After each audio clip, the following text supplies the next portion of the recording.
Hello everyone, welcome to Eklavya study point and I am Sachin. And आज की इस video में मैं आप सभी को क्लास 12th हिस्ट्री से जो आपका चैप्टर है किंग्स, फार्मर्स एंड टाउन्स, इसकी इजी समरी पढ़ाने वाला हूं और आपको पीडीएफ नोट्स भी प्रोवाइड करवा दिए जाएंगे। एंड 23-24 सेशन के लिए ये वीडियो है। So let's get started. And आप सभी से रिक्वेस्ट है कि आप मुझे इंस्टाग्राम पे फॉलो कर लें। अगर आपकी कोई भी क्वेरी है तो आप मुझे मैसेज भेज सकते हैं। My user name is in front of your screens. तो अगर आपको पीडीएफ नोट्स डाउनलोड करने हैं so you can join our telegram group class 12 ESP new group। you just have to search और आप आराम से हमारा ग्रुप ज्वाइन करके और जो भी पीडीएफ्स हैं वो आप देख सकते हैं। सबसे पहले मैं आपको ये चैप्टर स्टार्ट करने से पहले कुछ बातें बताना चाहूँगा। फर्स्ट चैप्टर में हमने हड़प्पन सिविलाइजेशन के बारे में पढ़ा था, जो कि जिसका टाइम पीरियड रफली माना जाता है 2600 से लेकर 1900 BCE तक का। एंड उसके बाद हमारे इंडियन सब कॉन्टिनेंट में वैदिक कल्चर आता है, ठीक है, जो कि जिसका टाइम माना गया 1500 टू 600 BCE।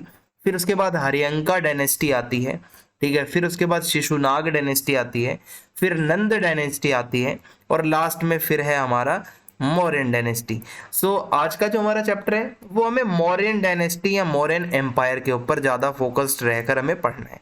सो ये मैंने नाम आपको इसीलिए बताया, आपकी बुक में नहीं मिलेगा आपको।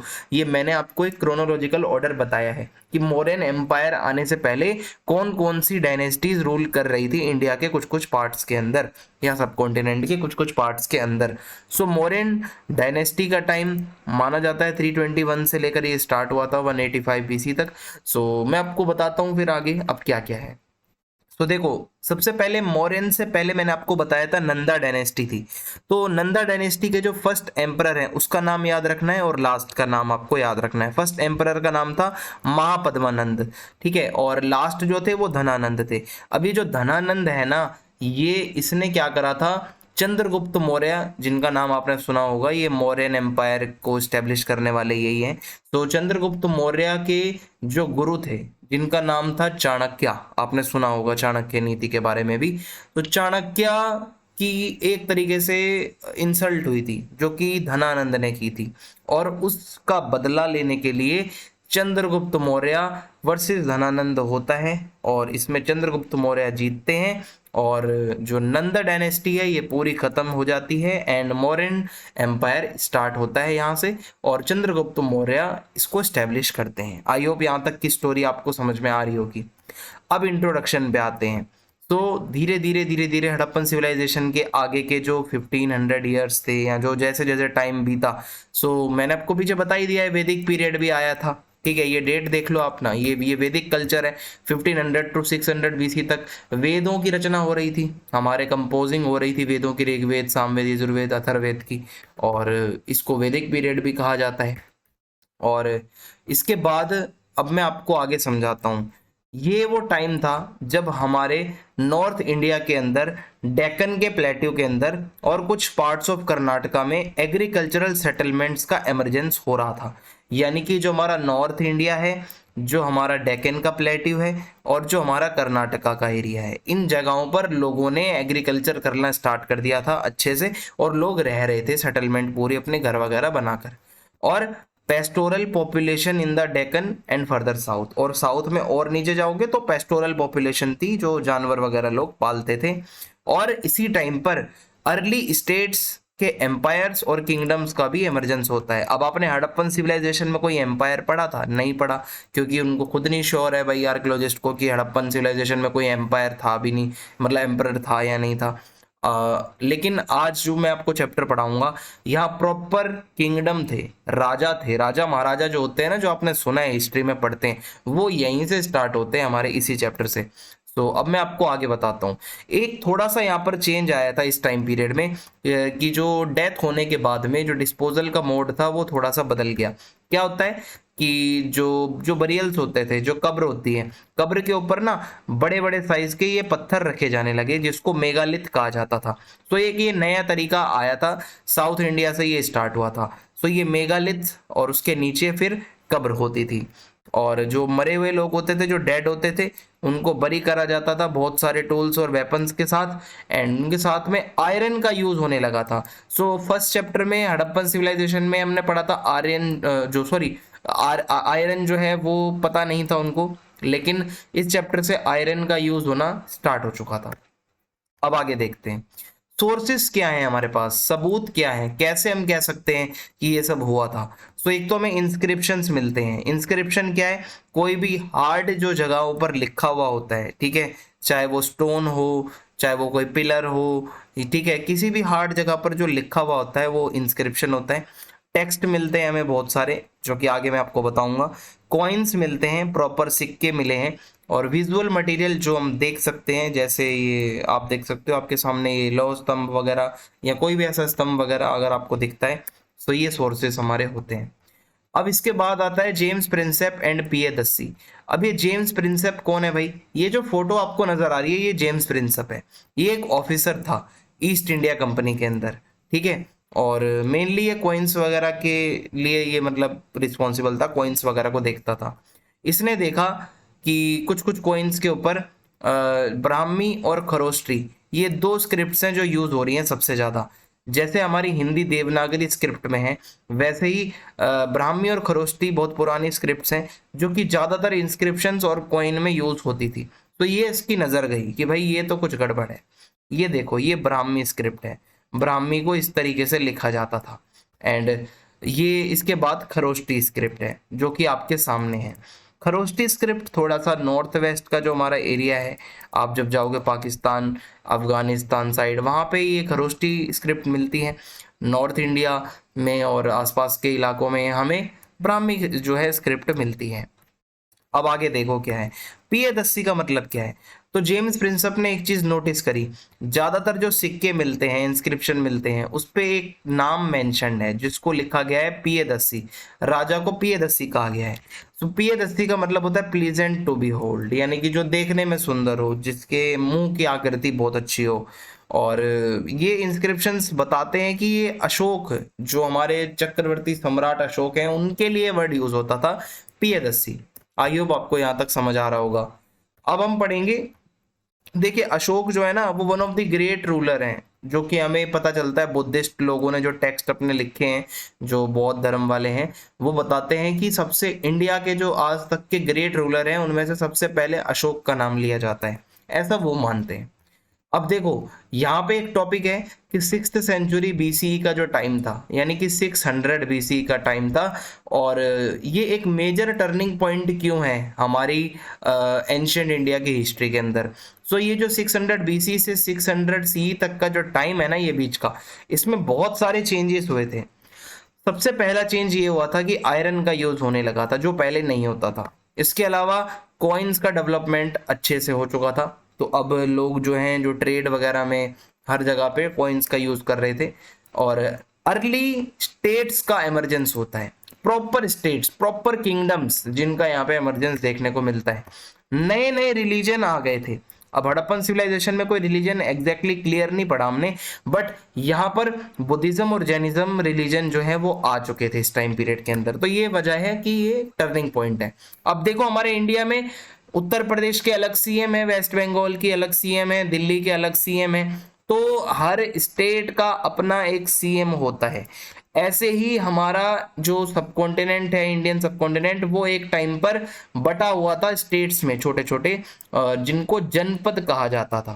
ठीक है, जनपद कहा जाता था, जो आज के स्टेट समझ लो, या फिर आप इसको महाजनपद कह सकते हो अगर साइज में बड़ा है तो अब यहाँ पे मैं आपको समझाता हूँ।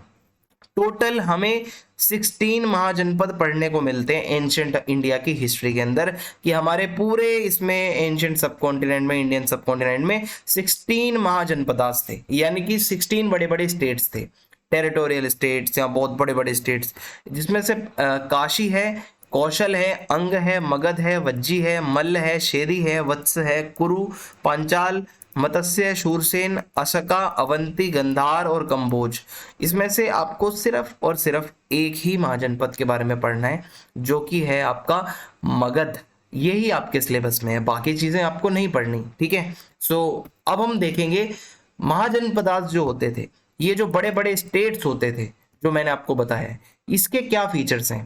तो 16 महाजनपदास थे टोटल नंबर में, और हर महाजनपद का एक अपना राजा होता था, रूलर होता था, या वहां पर ओलिगार्की सिस्टम चलता था जिसको गण संघ भी कहा जाता है। ओलिगार्की में बेसिकली होता क्या है कि ग्रुप ऑफ मेन, यानी कि आदमियों का एक ग्रुप मिलकर वहां पर गवर्नमेंट चलाता है, ना कि एक सिंगल रूलर।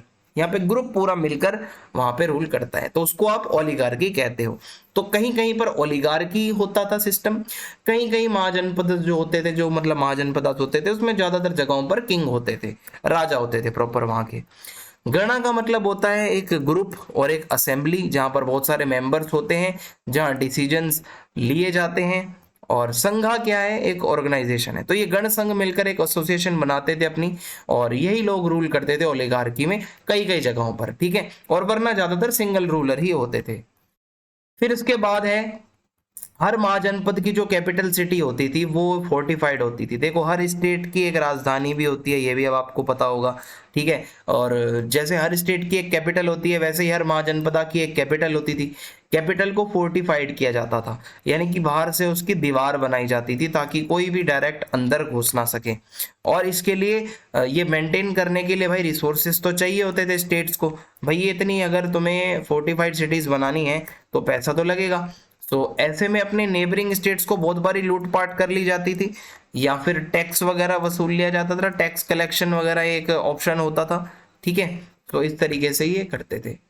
और कुछ कुछ ऐसे भी स्टेट्स थे, ऐसे महाजनपदास थे जो परमानेंट स्टैंडिंग आर्मी रखते थे, यानी कि किसानों में से ही वो कुछ लोगों को लेते थे और परमानेंट आर्मी में रखते थे। और एक पूरी ब्यूरोक्रेसी भी ये लोग मेंटेन करते थे। इनके साथ कुछ ऑफिसर्स होते थे जो ब्यूरोक्रेट्स होते हैं, जो एडमिनिस्ट्रेशन संभालने में मदद करते थे। अब इसके बाद हमारा नेक्स्ट टॉपिक है धर्मसूत्र धर्मशास्त्र। धर्मसूत्र और धर्मशास्त्र क्या होता है समझो। ब्राह्मण लोगों ने संस्कृत के अंदर कुछ चीजें लिखी थी जो कि उस टाइम के लोगों के लिए थी, नियम कानून इन्होंने बनाए थे, इसको धर्मशास्त्र कहा जाता है। और ये इसके अंदर रूल्स और नॉर्म्स हैं सोसाइटी के, लोगों को कैसे काम करना है, क्या करना है। और धर्मशास्त्र ये कहता है, जैसे हम कहते हैं हमारे हिंदू शास्त्रों में ये कहा गया है, हमारे धर्म के शास्त्रों में ये कहा गया है कि जो रूलर है वो टैक्स कलेक्ट कर सकता है किसानों से और ट्रेडर्स से, ठीक है। अब आगे देखते हैं। और रूलर का काम यही है कि भाई टैक्स कलेक्ट करना है लोगों में से, एक फोर्टिफाइड सिटी बनानी है अपनी, एक कैपिटल प्रॉपर सिक्योर कैपिटल बनानी है, आर्मी रखनी है, ब्यूरोक्रेसी रखनी है। ब्यूरोक्रेसी मीन्स ऑफिसर्स वगैरह, ठीक है। सो ये मेनली रूलर का काम होता था।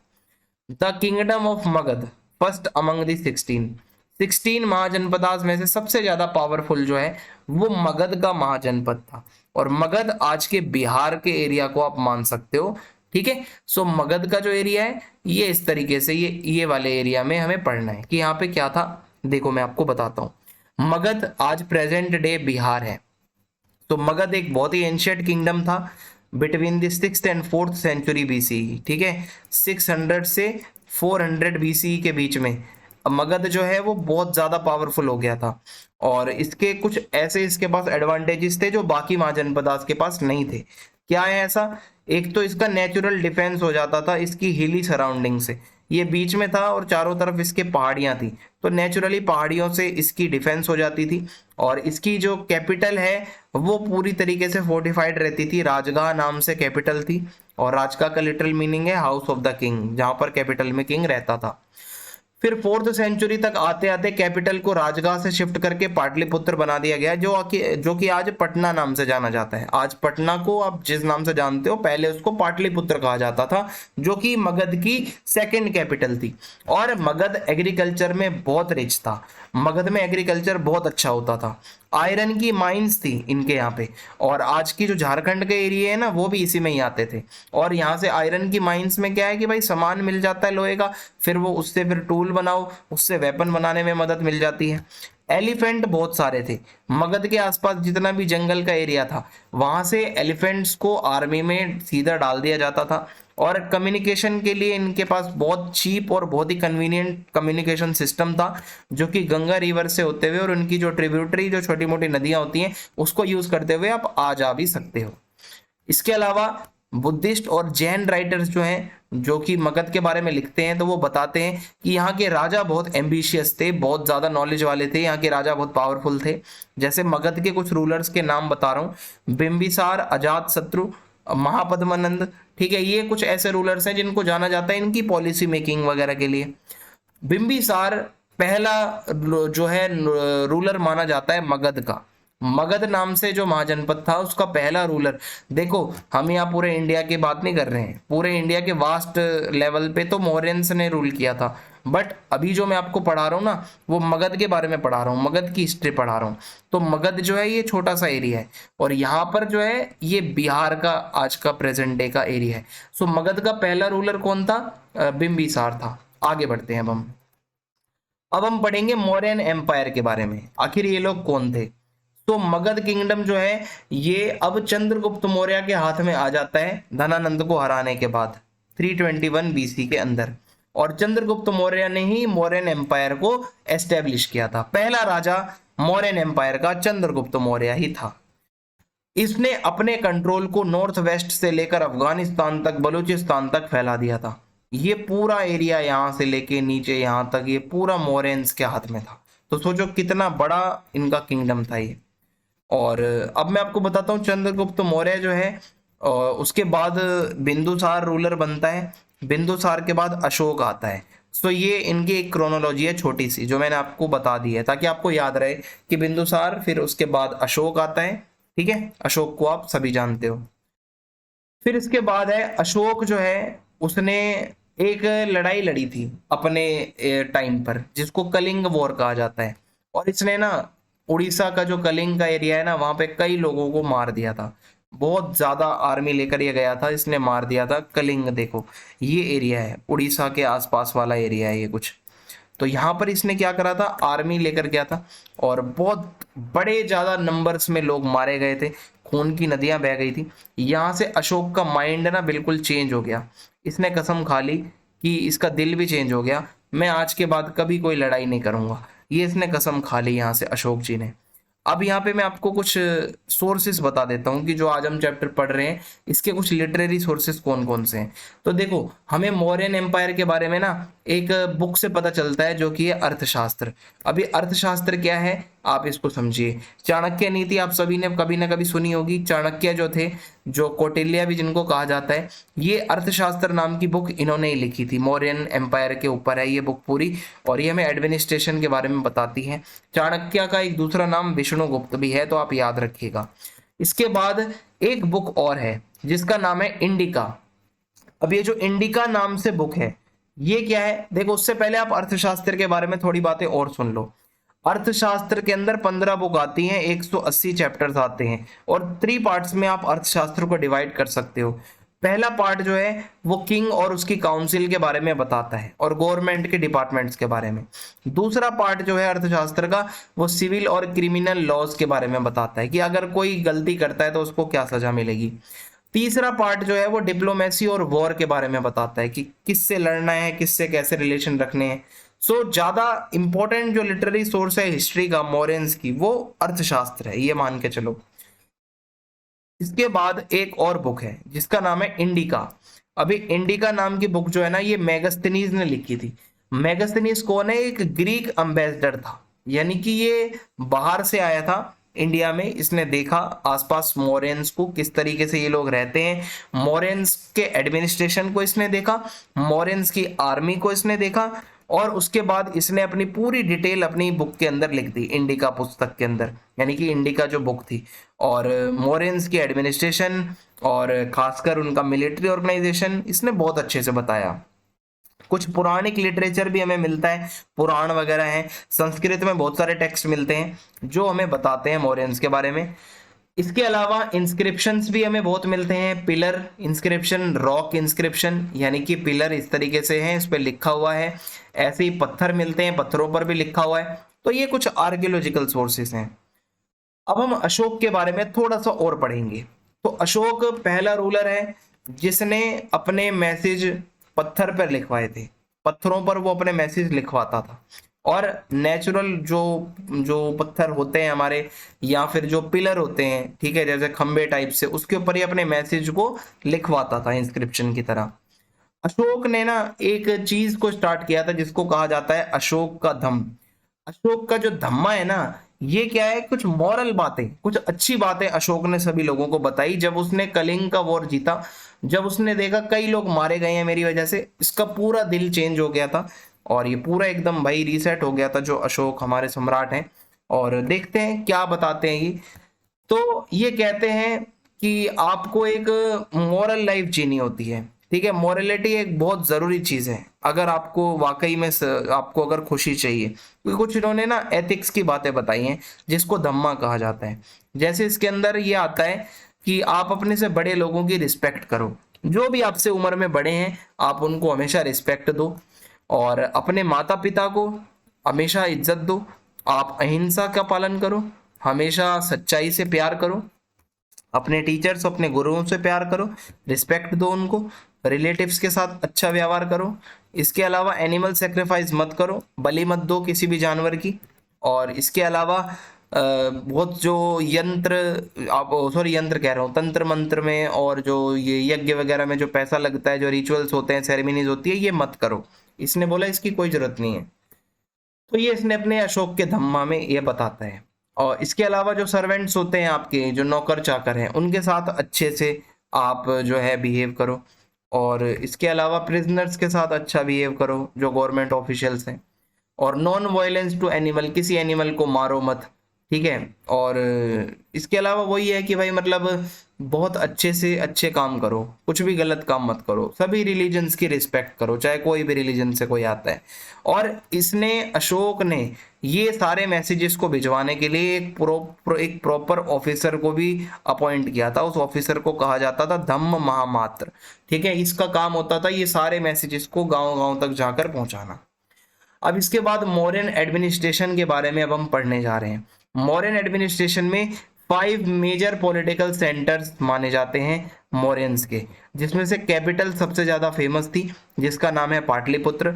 इसके अलावा कुछ और 3-4 जगहें हैं, तक्षशिला है, उज्जैनी है, तोसली है और सुवर्णगिरी है। इन सभी की अपनी अपनी सिग्निफिकेंस है। आप अगर देखोगे तो ये सुवर्णगिरी साउथ इंडिया में है, उज्जैनी ये रहा, तक्षशिला ये रहा, ठीक है। और पाटलिपुत्र है जो कि इनकी मेन कैपिटल थी, और ये तोसली है। तो अगर तुम देखोगे ना, ये पॉलिटिकल सेंटर एक तरीके से इनके नॉर्थ, साउथ, मिडल में, और आप कह सकते हो थोड़ा सा साउथ ईस्ट की तरफ, इन्होंने हर जगह सोच समझकर अपने पॉलिटिकल सेंटर्स बनाए थे मौर्यंस ने, ठीक है। और इसके पीछे और भी रीजन है, बहुत केयरफुली इन सेंटर्स को चूज किया जाता था। तक्षशिला और उज्जैनी एक ट्रेडिंग रूट पर आते हैं। देखो मैं आपको समझाता हूँ किस तरीके से। ये आपका तक्षशिला है, ये उज्जैनी है, और ये एक ट्रेडिंग रूट के बीच में पड़ते हैं। यहाँ से भी अगर कोई जाता है तो वो ट्रेडिंग रूट बीच में आता है, यहाँ से भी अगर आगे जाना है तो तक्षशिला से होते हुए जाना पड़ता है। तो ये बहुत ज्यादा इंपॉर्टेंट है। सुवर्णगिरी जो साउथ में है, वो आप कह सकते हो वहां से गोल्ड की माइंस आती हैं। ये देखो, ये सुवर्णगिरी कर्नाटका का एरिया, यहाँ से सोना आता था, मौर्यन एम्पायर के लोगों को सोना मिलता था। कम्युनिकेशन की अगर मैं बात करूं तो लैंड रूट भी होते थे, रिवरिन रूट्स भी होते थे, और इसके अलावा पहले पैदल लोग जाते थे, धीरे धीरे बैलगाड़ी वगैरह भी आ गई थी। मिलिट्री सिस्टम के बारे में अगर आपको बताऊं तो मैगस्थनीज ने बताया है इनके मिलिट्री सिस्टम के बारे में। मैगस्थनीज कहता है मौर्यंस के पास एक कमेटी थी जो मेन मिलिट्री को संभालती है, और उसने अपनी छोटी छोटी 6 सब कमेटीज बना रखी हैं। वो क्या क्या है? नेवी के लिए अलग कमेटी है, ट्रांसपोर्ट और प्रोविजन की अलग कमेटी है, जो पैदल चलने वाले सोल्जर्स हैं उनका ध्यान रखने के लिए अलग कमेटी है, हॉर्सेस वाली अलग कमेटी है, सॉरी सब कमेटी, चैरियट्स की अलग कमेटी है, एलिफेंट्स वाले आर्मी की अलग कमेटी है। तो नेवी यानी कि जल सेना, वायु सेना, थल सेना, सॉरी वायु नहीं, जल सेना और थल सेना, और जो आपकी घोड़े वाली सेना, चैरियट्स यानी कि रथ वाली सेना, और एलिफेंट्स यानी कि हाथी वाली सेना। ये इस तरीके से मिलिट्री सिस्टम बना हुआ है मौर्यंस का। मौर्यन एम्पायर की इंपॉर्टेंस क्या है, आखिर हम मौर्यन एम्पायर पे क्यों इतना एम्फेसिस करते हैं? सो अगर हमें अर्ली इंडियन हिस्ट्री पढ़नी है तो हम यहीं से स्टार्ट करते हैं, ठीक है। और ये मतलब कॉलोनियल रूल के टाइम पे स्टार्ट हुआ था हिस्ट्री लिखने का काम। तो हिस्टोरियंस ने बोला कि बहुत चैलेंजिंग और बहुत ही आप कह सकते हो कि बहुत ही, ये जो इंस्क्रिप्शंस मिलते हैं और ये जो स्क्रिप्चर्स मिलते हैं मौर्यास के, ये बहुत पुराने तरीके का आर्ट है, एक ओल्ड एंशियंट एम्पायर का आर्ट है। तो ये जब इतनी पुरानी चीजें मिलती हैं तो वैसे ही इनकी वैल्यू बहुत ज्यादा बढ़ जाती है। और अगर मैं आपको बताऊं, बहुत सारे हिस्टोरियंस ये कहते हैं कि मैसेजेस जो हैं अशोक के इंस्क्रिप्शंस में वो were different from other rulers, वो और राजाओं से बहुत अलग हैं। और वो कहते हैं कि अशोक बहुत पावरफुल राजा था अपने टाइम पे और बहुत हम्बल भी था, ठीक है, लास्ट तक जाते जाते। और लीडर्स जो थे इंडियन नेशनल मूवमेंट के in the 19th century were much inspired by the achievements of Ashoka. हमारे भारत के मॉडर्न इंडिया के जो लीडर्स थे जितने भी, ठीक है, जो कि हमारे लिए आज़ादी की लड़ाई लड़ रहे थे, वो भी सम्राट अशोक को बहुत ज़्यादा इंपॉर्टेंस देते थे। इसके अलावा इनका जो एम्पायर है ये लास्टेड फॉर 150 ईयर्स, ये बहुत ज़्यादा लंबे समय तक नहीं चला और पूरा एंटायर कॉन्टिनेंट तो ये कब्जे में नहीं कर पाए, बट काफ़ी ज़्यादा चीज़ों को इन्होंने अपने अंडर में ले लिया था। अब इसके बाद एक नए तरीके के लोग आते हैं जिनको कहा जाता है चीफ, जो कि साउथ इंडिया में पाए जाते थे। चीफ जिसको सरदार भी कहते हैं, कबीले का सरदार।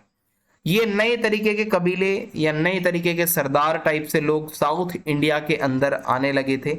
और इसके अलावा कुछ बड़े बड़े चीफ भी होते थे, राजा बन जाते थे, जो जिनको आप कह सकते हैं चोल राजा, चेर, पांड्याज, आपने पढ़ा होगा कभी छोटी क्लासेस में, बिल्कुल नीचे नीचे ये इनके किंगडम्स थे।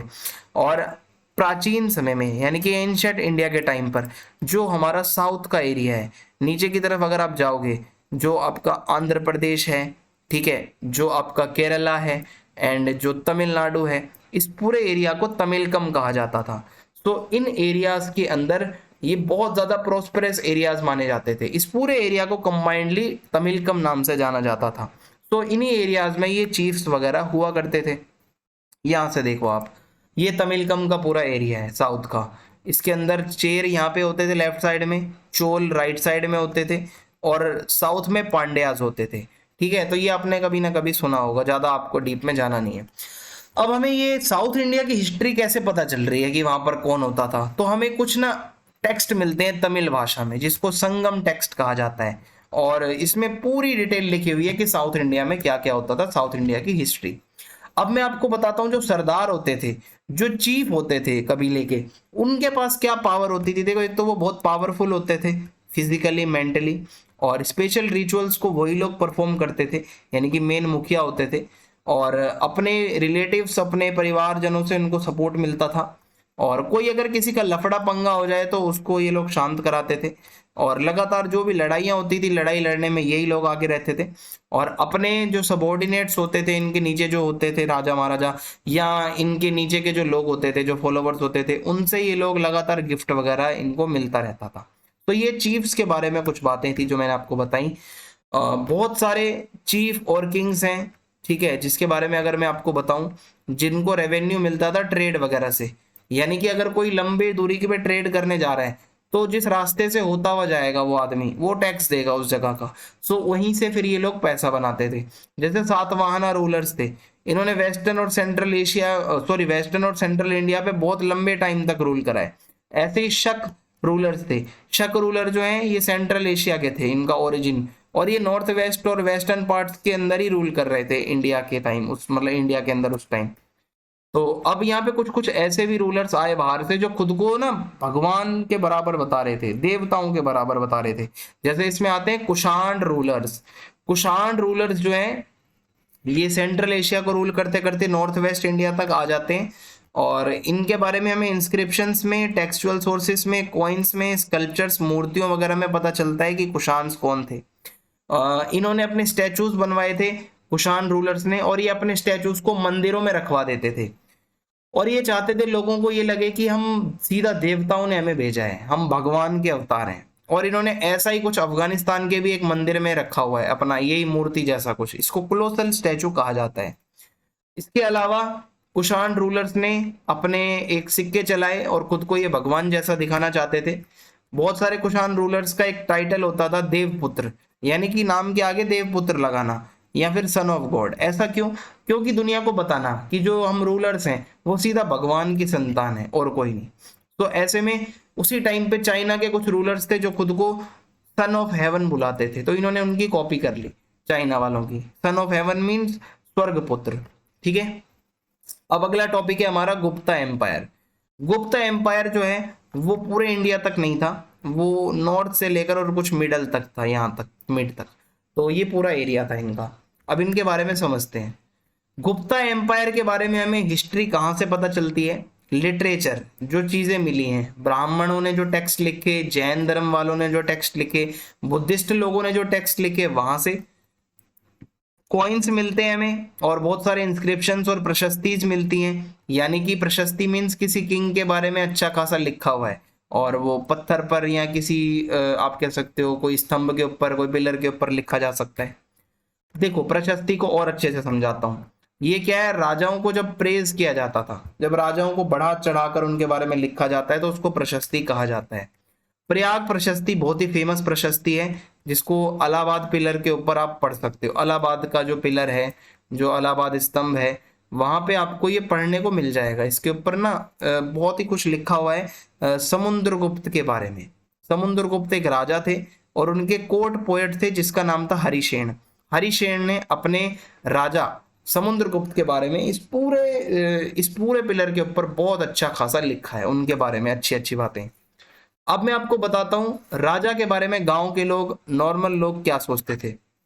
मतलब रूलर्स के बारे में लोग क्या सोचते थे, क्या रूलर्स अच्छे हैं, क्या रूलर्स बुरे हैं। तो इस तरीके की स्टोरीज हमें जातक स्टोरीज में, पंचतंत्र की स्टोरीज में देखने को मिलती हैं। बचपन में अगर आपने कभी पंचतंत्र की कहानियां पढ़ी हो, इसमें स्टोरीज होती हैं, राजा महाराजा की स्टोरीज, ठीक है, गाँव की स्टोरीज, ये सब होता था। तो होता क्या है, जातक स्टोरीज जो है ये बुद्धिस्ट लोग ज्यादा पढ़ते हैं, पाली लैंग्वेज में लिखी होती हैं, और ये जो है ज्यादातर पहले ओरल सुनाई जाती थी, बाद में इसको लिखा जाने लगा स्टोरीज को। सो यहाँ पे होता क्या है कि जब राजा अपना भेष बदलकर गांव की तरफ जाता है, तो लोग कहते हैं हम परेशान हैं। यहाँ पर दिन में तो टैक्स कलेक्टर आ जाते हैं लोगों से टैक्स लेने, रात में चोर उचक के आ जाते हैं, डाकू, जो हमें लूट रहे हैं। तो हम तो परेशान हैं, हम इस जगह को छोड़कर जाने वाले हैं, और हम इस विलेज को छोड़कर कहीं और चले जाएंगे, जंगल में रह लेंगे। ये स्टोरी से हमें पता चलता है कि उस टाइम पे कहीं कहीं पर राजा अच्छे नहीं भी थे। अब इसके बाद है प्रोडक्शन बढ़ाने की क्या स्ट्रेटजीज थी, यानी कि एग्रीकल्चरल जो प्रोडक्शन है वो कैसे बढ़ा। इस टाइम पे हुआ क्या कि अब क्या है कि प्लो का यूज होने लगा, हल का, और हल भी ऐसा नीचे लोहा लगा हुआ, लोहे की फाल लगी हुई, तो उससे और ज्यादा जमीन अच्छे से उसकी जुताई होगी, ठीक है, और इसी वजह से जो है प्रोडक्शन बढ़ने लगा। और जो फर्टाइल एरियाज हैं जितने भी, ठीक है, जो एलुवियल सोइल वाले एरियाज हैं, नॉर्थ इंडियन प्लेन्स हैं, वहां पर लोगों ने गंगा रिवर के आसपास जो है वो अपना एग्रीकल्चर करना स्टार्ट कर दिया था। और अगर मैं आपको बताऊं, आयरन की टिप होती थी आगे, ये मान लो अगर हल है तो इसकी आगे की जो टिप होगी वो पूरी आयरन की होती थी, जो कि बहुत मजबूत मानी जाती थी जब आप उससे जुताई करते हो, खेतों को खोदते हो। और इसके अलावा इससे ग्रोथ होती है काफी ज्यादा, एग्रीकल्चरल प्रोडक्टिविटी भी बढ़ती है। और इसके अलावा क्या होता है, इरिगेशन का यूज ज्यादा से ज्यादा होने लगा इस टाइम पर। वेल बनाए गए, टैंक बनाए गए, और कैनाल्स बनाई गई, ठीक है, इस तरीके से। और मैं आपको बताऊं एक वर्ड है गृहपति। गृहपति क्या मतलब क्या होता है, घर का जो मेन हेड होता है, जो भी आपकी फैमिली का एक मेन हेड है, जो घर की महिलाओं को, बच्चों को, स्लेव्स को, नौकर चाकर को कंट्रोल करता है, जो सारी चीजें खुद करता है, जिसका हर चीज पे एक राइट है खुद का, वो अपना एक अलग स्पेशल राइट दिखाता है, वही गृहपति होता है, ठीक है। और अगर मैं आपको आगे बताऊं लैंड ग्रांट्स के बारे में, यहाँ पे हमें एक प्रूफ मिलता है कि जमीन को दान में दिया जाता था उस टाइम में, ठीक है। और इसमें दान किसको मिलता था, ज्यादातर ब्राह्मणों को जमीन दान में दी जाती थी। और जो ब्राह्मणों को जो लैंड दान में दिया जाता था उसको हम कहते हैं अग्रहार। मान लो पूरा का पूरा विलेज अगर दान में मिला है तो उसको आप कहोगे अग्रहार विलेज, ठीक है। अग्रहार क्या होता है, जो ब्राह्मण को लैंड दिया जाता था जो दान में।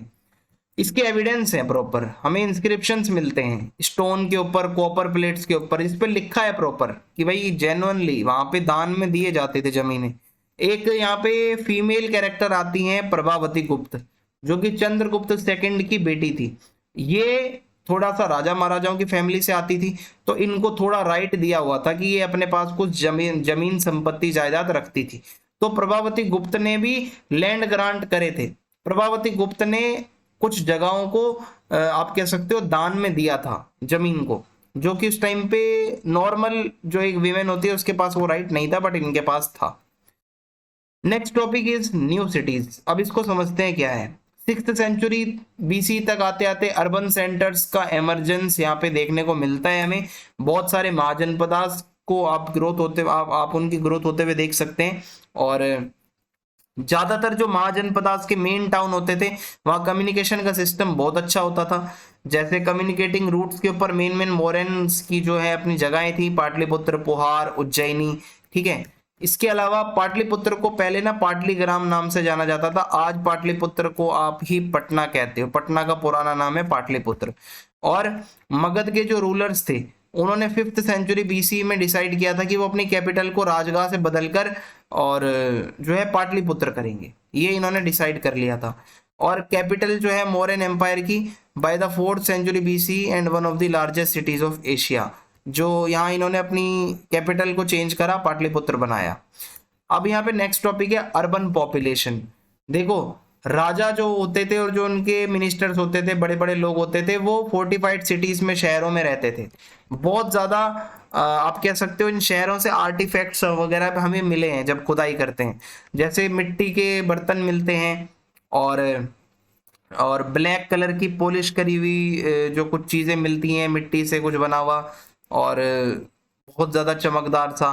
और इसके अलावा बर्तन मिलते हैं, टूल मिलते हैं, वेपन मिलते हैं, कुछ मूर्तियां भी मिलती हैं, सोने का, सिल्वर का, कॉपर का, ब्रोंज का भी सामान मिलता है, शीशे का भी मिलता है, टेराकोटा का भी मिलता है, शेल्स का भी मिलता है।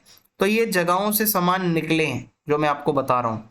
ट्रेड के बारे में अगर बताऊं तो एक तो पैदल वाले होते थे ट्रेडर, जो जाते थे पैदल अपना सामान बेच कर आते थे। मर्चेंट होते थे जो पूरे अपने कारवा में चलते थे, बैलगाड़ी होती थी और सामान रख कर जाते थे। सी फेरर्स होते थे जो समुद्रों में व्यापार करने जाते थे दूर दूर तक। ये बहुत रिस्की होता था व्यापार, ये ट्रेड, लेकिन थोड़ा बेनिफिशियल ज्यादा होता था। अब इसके बाद जो हमारा नेक्स्ट टॉपिक है, कुछ सक्सेसफुल जो मर्चेंट होते थे वर डेजिग्नेटेड एज मसत्तुवन। जो मर्चेंट्स होते थे, ट्रेड वगैरह करते रहते थे, उनको तमिल भाषा में मसत्तुवन कहा जाता था और प्राकृत भाषा में उनको सेट्टीज कहा जाता था, याद रखना ये। और एक जगह से दूसरी जगह पर बहुत सारा सामान बेचा जाता था, लोग खरीदते थे। खासकर जो मसाले होते थे वो बहुत डिमांड में थे। रोमन एम्पायर वाले लोग हमारे मसाले, हमारे कपड़े, हमारी जड़ी बूटियां बहुत ज्यादा खरीदते थे वो। और इसके अलावा मैं आपको कॉइन्स और किंग्स के बारे में भी बता देता हूँ। तो यहाँ पे है क्या, सबसे पहले जो हमें कॉइन्स की स्टडी को क्या कहते हैं, पहले आप ये समझ लो। जो कॉइन्स मिलते हैं जब आप उनको समझते हो तो इस चीज की स्टडी को न्यूमिस्मेटिक्स कहा जाता है। और सबसे पहले पंच मार्क्ड कॉइन्स हमारे इंडिया में देखने को मिलते हैं 6th सेंचुरी बीसी के टाइम पर, जो सिल्वर और कॉपर के बने होते थे, थोड़े अंदर की तरफ दबे होते थे, मान लो किसी ने पंच मारा हो इन पे। और इसके बाद में पहले कॉइन्स जिसके ऊपर नाम भी लिखा हो और इमेज भी बनी हो तो वो इंडो ग्रीक रूलर्स ने स्टार्ट किए थे। और पहले गोल्ड कॉइन जो है वो कुषाण रूलर्स ने स्टार्ट करे थे। और जो इनका वेट और क्वालिटी है वो रोमन एम्पायर के गोल्डन कॉइन्स जैसी ही होती थी, या फिर जो ईरान के जो एम्परर्स होते थे उनकी तरह इनके सिक्के दिखते थे। फिर इसके बाद आर्कियोलॉजिकल साइट जो मिली है साउथ इंडिया में, हमें वहां पे बहुत सारे रोमन सिक्के मिले हैं साउथ इंडिया से खुदाई करने पर। तो ये चीज बताती है कि रोमन लोग खरीदते थे साउथ इंडिया से बहुत सारा सामान। कॉपर के कॉइन्स मिलते हैं पंजाब और हरियाणा में, जो रूलर होते थे उनको योद्धे रूलर कहा जाता है। तांबे के सिक्के बहुत मिले हैं। बहुत सारे गोल्ड के कॉइन्स भी मिलते हैं जो गुप्ता रूलर्स ने भी भाई जारी किए थे, ठीक है। तो हर एक रूलर ने अपने अपने कॉइन निकाले थे। ये गुप्ता रूलर्स के गोल्ड कॉइन है, ये जो आपको कॉपर के दिख रहे हैं ये योद्धे राजाओं के हैं, पंजाब और हरियाणा के जो लोग राजा होते थे। कुछ हिस्टोरियंस ऐसा मानते हैं ट्रेड का जो है थोड़ा सा डिक्लाइन देखने को मिला जब वेस्टर्न रोमन एम्पायर कोलैप्स कर गया। तो जब रोमन एम्पायर धीरे धीरे खत्म होने लगा तो इंडिया से रोमन एम्पायर के बीच का जो ट्रेड था वो भी कम हो गया, ठीक है। और अब मैं आपको अगला टॉपिक पढ़ा रहा हूं जिसका नाम है डेसिफरिंग इंस्क्रिप्शंस। जो हमें इंस्क्रिप्शन मिलते हैं उनको कैसे पढ़ा जाता है, ठीक है। तो इंस्क्रिप्शंस को पढ़ने के लिए उनकी स्क्रिप्ट देखी जाती है। तो स्क्रिप्ट एक तो ब्राह्मी है, एक खरोष्टी है, जो ज्यादातर हमें एंशिएंट इंडिया में मिलती हैं। तो ब्राह्मी को पढ़ने के लिए जेम्स प्रिंसप ने क्या करा था कि भाई मॉडर्न इंडियन लैंग्वेजेस जो ज्यादातर आज की हैं वो कहीं ना कहीं ब्राह्मी से ही निकली हैं। और ये ज्यादातर अशोक के इंस्क्रिप्शंस में यही स्क्रिप्ट यूज हुई है। और यूरोपियन स्कॉलर्स ने कुछ इंडिया के पंडित वगैरह लोगों के साथ मिलकर ये ब्राह्मी जो स्क्रिप्ट है इसकी मीनिंग निकाली। कुछ बंगाली लोगों को भी बुलाया गया। तो इस तरीके से ये ब्राह्मी स्क्रिप्ट होती है।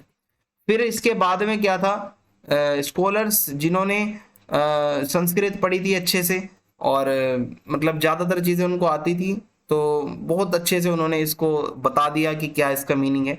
और इसी तरीके से जेम्स प्रिंसप ने अशोक की जो ब्राह्मी जो स्क्रिप्ट है वो 1838 तक समझ ली थी, जो भी अशोक ने मैसेज लिखे थे। अब आती है खरोष्टी स्क्रिप्ट आपकी। खरोष्टी को जो है नॉर्थ वेस्ट में ज्यादा यूज किया जाता था। आप अगर इंडिया का मैप देखोगे तो ऊपर नॉर्थ वेस्ट जो है आपका पाकिस्तान साइड का, बलूचिस्तान का एरिया, वहां खरोष्टी स्क्रिप्ट यूज हो रही है। और जो इंडो ग्रीक किंग होते थे वो अपने नाम जो है वो ग्रीक और खरोष्टी स्क्रिप्ट में लिखवाते थे। और यूरोपियन स्कॉलर्स ने खरोष्टी स्क्रिप्ट को पढ़ने में बहुत दिक्कत आ रही थी भाई इनको, तो इन्होंने क्या करा कि जो लैंग्वेज यूज हो रही थी खरोष्टी, ये कहीं ना कहीं प्राकृत से कनेक्टेड थी। तो इन्होंने बहुत सारे और भी जो जो ग्रीक और कुछ यूरोपियन कुछ और भी लोग हैं, इन्होंने मिलकर खरोष्टी का भी मीनिंग निकाल दिया था। अब जो हमें इंस्क्रिप्शन मिलते हैं इस तरीके से, इनके अंदर क्या कमियां हैं, इनकी लिमिटेशन क्या है, क्या दिक्कत आती है हमें, तो जो भी आर्कियोलॉजिस्ट को जब ये चीज मिलती है, एक तो ये टेक्निकल लिमिटेशन बहुत आती है, इसके लेटर फेंट हो जाते हैं, छुप जाते हैं, धुंधले से हो जाते हैं, बहुत पुराना होता है ना भाई, घिस भी जाते हैं। कभी कभी मिसिंग होते हैं लेटर, आधा मिलता है टुकड़ा, आधा टुकड़ा टूट चुका होता है, क्योंकि भाई कई हजार साल पुराने होते हैं, डैमेज हो जाते हैं। क्लैरिटी नहीं मिल पाती, कभी कभी हमें पता नहीं चलता इसकी स्क्रिप्ट कौन सी है। जैसे हड़प्पन की स्क्रिप्ट तो आज तक अनडेसिफर्ड है, कोई पढ़ ही नहीं पाया कि हड़प्पन ने लिखा क्या था, तो ये दिक्कत आती है। और बहुत सारे हजारों इंस्क्रिप्शंस आज भी हमारे पास पड़े हैं जो हम आज तक जिनको ट्रांसलेट नहीं कर पाए, तो वो भी अभी एक दिक्कत है।